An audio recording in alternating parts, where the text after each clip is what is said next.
Welcome to the WaveLinx Area Hub installation video. So, what's in the box?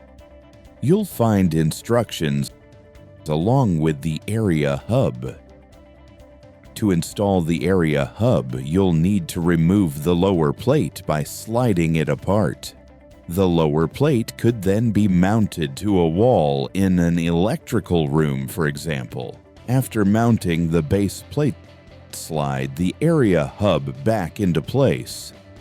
Removing the white rubber feet on the bottom of the Area Hub may make it easier to reinstall. On the front side of the Area Hub, you'll see 9 Cat 5 ports. Only the silver port at the far left gets plugged into the network. Switch the other 8 port.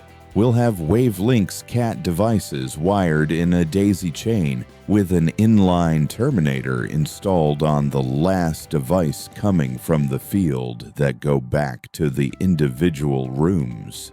On the face of the Area Hub, there is a label. Use this label to write in the room number that the Cat 5 port is wired to.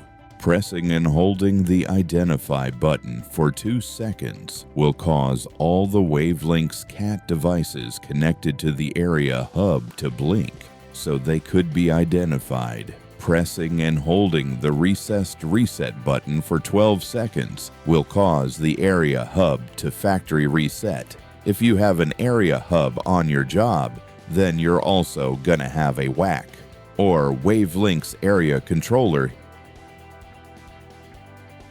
Hit me with the wires, Terry. To power the WaveLinx Area Hub and WAH.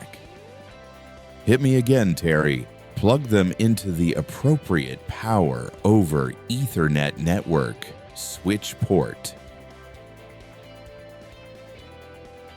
After a few minutes, both devices should have their LEDs illuminated, indicating they've booted up. I hope this video was informative, and thanks for watching.